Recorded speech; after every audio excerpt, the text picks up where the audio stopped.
Hello दोस्तों, evolution classes में आप सभी का स्वागत है। तो चलिए स्टार्ट करते हैं।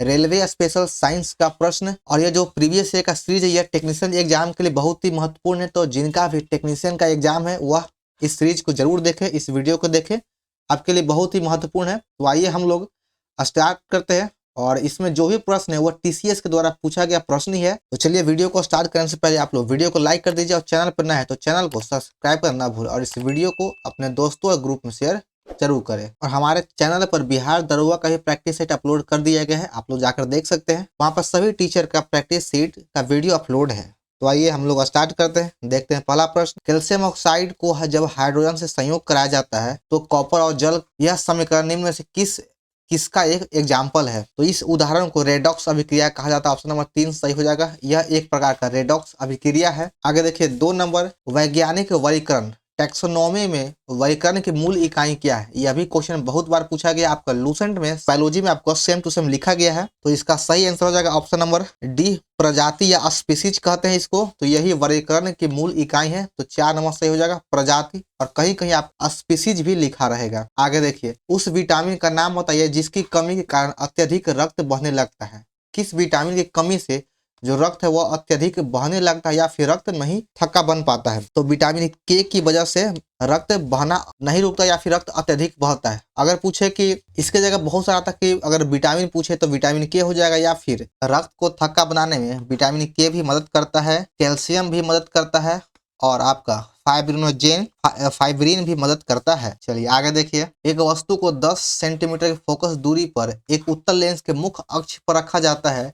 यदि लेंस से वस्तु की दूरी 30 सेंटीमीटर है तो प्रतिबिंब कितनी दूरी पर बनेगा? तो यहाँ पर देखिए, यहाँ पर जो भी होता है, सबसे पहले देख लीजिए कि लेंस का सूत्र होता है 1/f equal to 1/v minus 1/u, और v प्रतिबिंब की दूरी होता है और u वस्तु की दूरी होता है, बिंब की दूरी। तो यहाँ पर u दिया गया है, वस्तु की दूरी u बराबर -30 होगा, क्योंकि यह जो u हो जाएगा वो माइनस में होगा, और फोकस दूरी f 10 सेंटीमीटर पॉजिटिव होगा। और ये माइनस प्लस इसलिए होता है, अगर आप एक बार एनसीईआरटी में जाकर देख लीजिए, इस डायरेक्शन में देख करके अच्छे से बताया गया है किधर प्लस किधर माइनस होता है, तो आप लोग अच्छे से समझ जाइएगा वहां पर। तो बस इस फार्मूला पे आपको बिठा देना है कि 1/f बराबर, तो यहाँ पर प्रतिबिंब की दूरी निकालना, तो 1/v इक्वल टू हो जाएगा 1/f प्लस 1/u। तो बस इस फार्मूला पे बैठाने के बाद आपको v का मान आ जाएगा 15 सेंटीमीटर। 2 नंबर सही हो जाएगा। आप इतना तो कर ही सकते हैं। देखिए बनाया भी गया है। चूने के पानी में कार्बन डाइऑक्साइड गैस प्रवाहित करने पर यह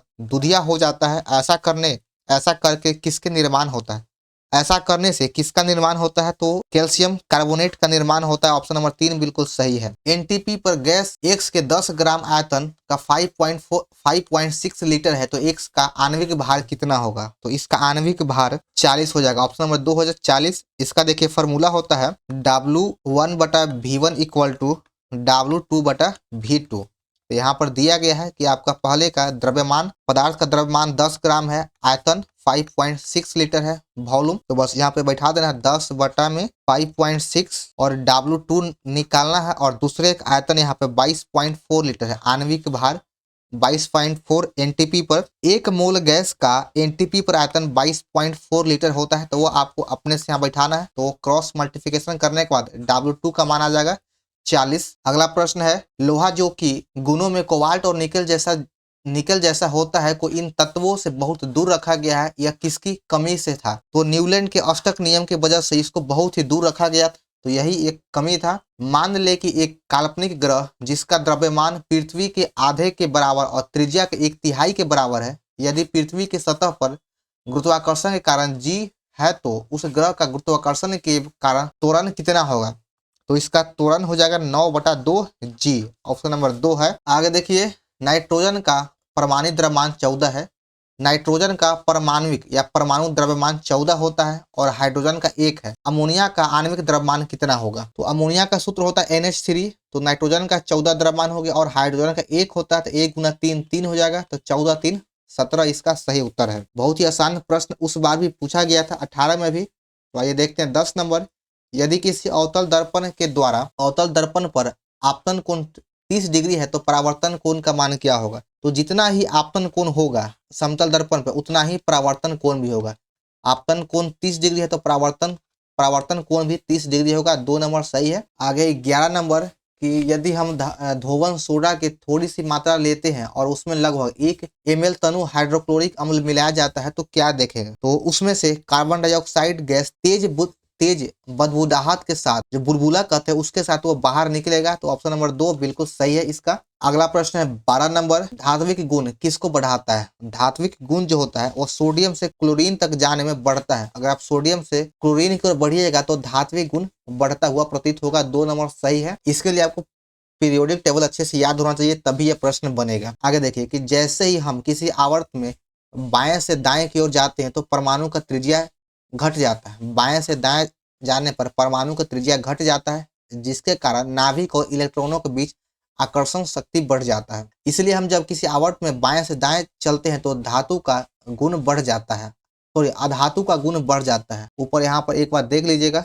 यहाँ पर अधात्विक पूछ रहा है, अधातु का गुण यहाँ पूछा था, अधातु का गुण यहाँ पर थोड़ा ठीक कर लीजिएगा। जैसे ही हम एक समूह में नीचे जाते हैं तो परमाणु का त्रिज्या बढ़ जाता है और जिसके कारण नाभिक और इलेक्ट्रॉनों के बीच का आकर्षण कम हो जाता है। रिक्त स्थान को भरना है। गुरुत्वाकर्षण का सार्वभौमिक नियतांक कितना होता है? गुरुत्वाकर्षण का सार्वभौमिक नियतांक 6.67 गुना 10⁻⁻11 न्यूटन मीटर स्क्वायर प्रति केजी स्क्वायर होता है। 3 नंबर सही है। अगला है कि निम्नलिखित में से कौन लैंगिक और अलैंगिक दोनों तरह से प्रजनन करता है? तो दोनों तरह से हाइड्रा करता है। हाइड्रा लैंगिक और अलैंगिक दोनों तरह से प्रजनन करने में सक्षम है। देखिए हाइड्रा जो है वह बहुकोशिकीय जीव है जो ताजे पानी में रहता है। वे संघ नाइडेरिया के सदस्य है और अम्लीय सम्मिति रखता है। वे दोनों लैंगिक और प्रजनन और लैंगिक और दोनों तरह से प्रजनन करने में सक्षम है। अलैंगिक प्रजनन तंत्र मुकुलन का रूप ले लेता है। भार का एसआई मात्रक क्या होता है? भार का एसआई मात्रक न्यूटन हो जाएगा। 3 नंबर इसका सही उत्तर है।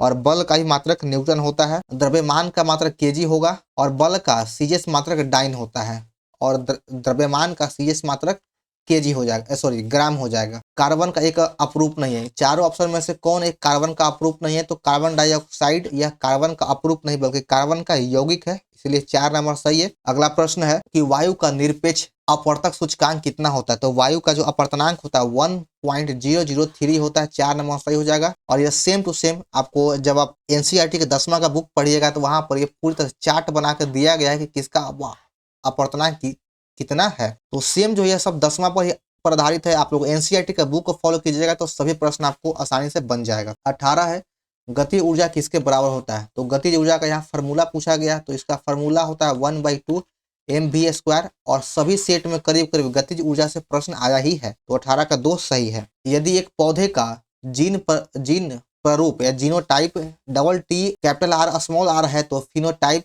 क्या होगा? तो इसका फिनोटाइप होता है बौना और गोल। 1 नंबर सही है। बौना और गोल इसका लक्षण प्रारूप है। दूध में कौन से रोगाणुरोधी एंजाइम मौजूद होता है? तो दूध में कौन सा रोगाणु एंजाइम मौजूद होगा? तो इसमें लैक्टोफेरिन, लैक्टोप्रोक्सीडेज और लाइसोजाइम पाया जाता है। 4 नंबर सही है। अगला प्रश्न 21 कि ऊंची छलांग लगाने वाला एक व्यक्ति ऊंची छलांग लगाने से पहले हल्की हल्की उछाल लगाता है ताकि वह जड़त्व सबसे लंबा छलांग लगाने में मदद करता है।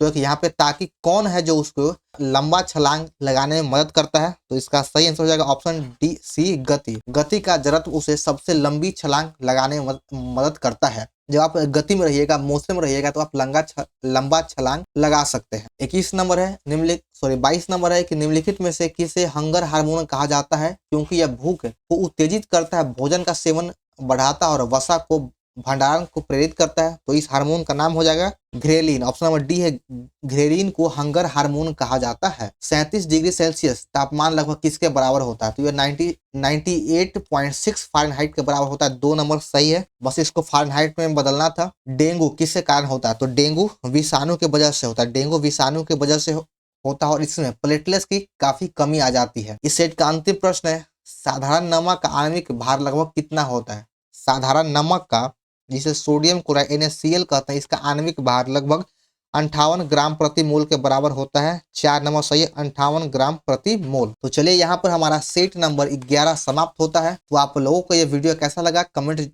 जरूर करें। पसंद आने पर वीडियो को लाइक और चैनल को सब्सक्राइब करना भूलें और इस वीडियो को अपने दोस्तों और ग्रुप में शेयर जरूर करें। तो चलिए मिलते हैं फिर नेक्स्ट वीडियो में। जय हिंद।